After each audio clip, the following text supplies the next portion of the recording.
A paz do Senhor Jesus Cristo, mais uma vez, aqui é o canal Tudo Sobre um Cristão.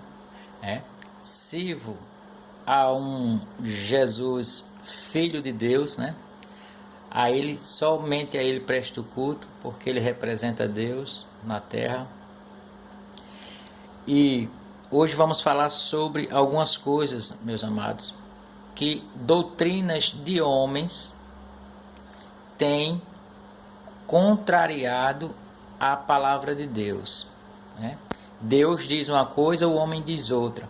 Então, se você serve a Deus, você tem que fazer uma escolha de servir a palavra de Deus. E hoje a gente serve através da Escritura. A Escritura é a palavra de Deus. Não importa o que eu fale ou o que outra pessoa venha falar, mas quem falar tem que falar de acordo com a palavra de Deus. Segundo o próprio Pedro, ele diz isso: quem fale, fale de acordo com os oráculos de Deus, que é os mandamentos de Deus, tá? E hoje vamos falar sobre Pedro. Olha só, o Evangelho segundo escreveu Mateus, sabemos que Mateus foi uma testemunha ocular que andou ao lado de Jesus Cristo, certo? No capítulo 10, vai falar sobre a escolha dos 12 apóstolos. E eu quero destacar só o versículo 1 e o 2. Os únicos dois títulos que Pedro, discípulo de Jesus Cristo e testemunha ocular de Jesus também, esses dois únicos títulos é esse aqui: tendo chamado os seus 12 discípulos, certo? Então, um dos primeiros títulos de Pedro é discípulo, aprendiz de Jesus Cristo. Ora, os nomes dos 12 apóstolos são estes. Eu deixei aqui em destaque só o de Pedro. Primeiro, Simão, por nome Pedro, certo? Então, Pedro, os dois títulos que Pedro tem, que saiu da boca de Jesus, é apóstolo e discípulo.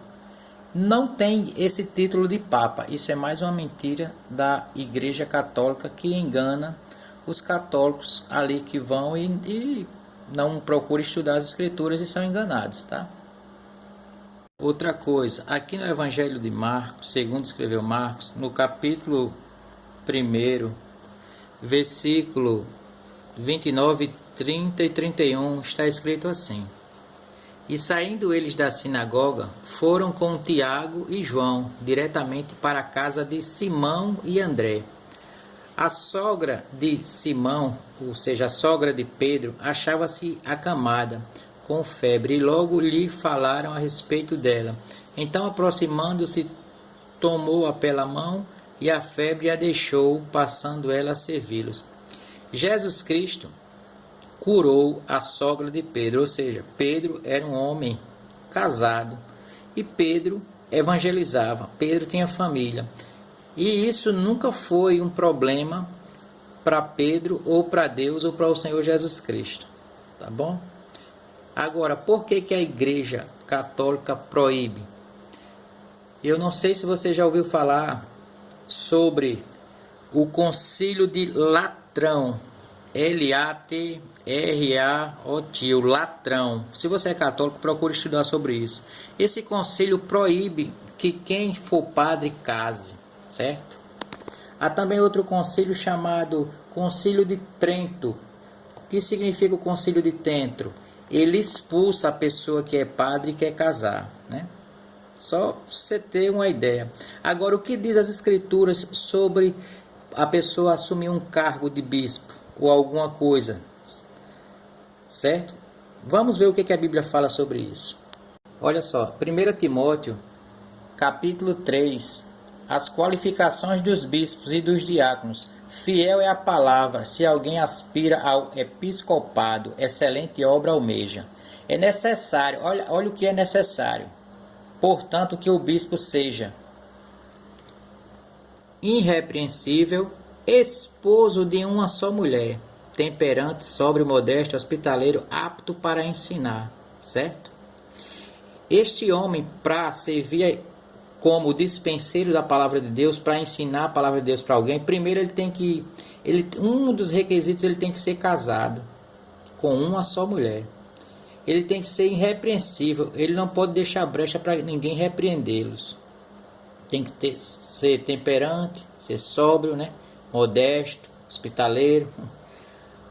Bom, sabemos que modesto é uma coisa que a maioria dos padres e dos pastores não são, né? Tem uns que andam até dentro de carro blindado, porque o Espírito Santo não protege eles têm que andar dentro de carro blindado. Olha o que Timóteo que aprendeu com Paulo. Olha o que Timóteo vai colocar aqui, a apostasia nos últimos tempos. Ora, o Espírito Santo afirma expressamente que nos últimos tempos alguns apostatarão da fé por obedecer a espíritos enganadores e a ensinos de demônios, pela hipocrisia dos que falam mentiras, que eles mentem, e que têm cauterizado a própria consciência, que proíbem o quê? Que proíbem o casamento, certo? Como eu estou falando mais de casamento hoje, eu quero parar aqui. Então tá aí, meu irmão, a prova que a Igreja Católica, ela vem contra a palavra de Deus descaradamente, só quem não quer ver a verdade, tá certo? Porque se a palavra de Deus está me dizendo que para eu ensinar a palavra de Deus, para eu chegar num cargo desse, certo? Eu tenho que ser casado, eu tenho que ser irrepreensível, tudo eu tenho que ser. Vai dizendo aí as características do que é necessário. E a própria igreja proíbe, né? Como eu falei, procure, você que é católico, estudar sobre o que é o Concílio de Latrão e o Concílio de Trento, tá? Um proíbe e o outro expulsa. Bom, agora vamos deixar Deus dar uma resposta. Deus, o homem pode casar, deve casar? A resposta está em Gênesis capítulo 2, versículo 24, meu irmão, olha só. Por isso deixa o homem pai e mãe e se une à sua mulher, tornando-se os dois uma só carne. Isso aqui é a vontade de Deus. Que todo homem que almeje casar, possa casar, meu irmão. E possa continuar falando a palavra de Deus, possa continuar servindo a Deus. Agora tem que ser casado com uma mulher só, né? O problema é que hoje os homens têm várias mulheres, aí bagunça a coisa. Que é o canal Tudo Sobre um Cristão, mostrando mais uma vez para vocês, né? Eu estou tentando mostrar isso porque eu gosto, eu tenho vários amigos que são católicos, mas que infelizmente não conseguem, não gostam muito de estudar, que eles falam para mim que não gostam muito de ler a Bíblia, tal. Eles dizem assim, eu não vou mentir, eu não gosto muito de ler não, eu vou à igreja e tal. Tem alguns amigos meus católicos que bebem, que eles me falam, e assim sucessivamente. Mas eu estou mostrando aqui o conhecimento, mostrando dentro da palavra. Agora cabe a você, se você é católico e quer continuar na mentira, meu irmão, tudo bem, tá? Não estou aqui ofendendo ninguém, só estou tentando mostrar a verdade, porque é a obrigação minha como um servo do Senhor Jesus Cristo. Até o próximo trabalho, se assim o Senhor Jesus Cristo me permitir.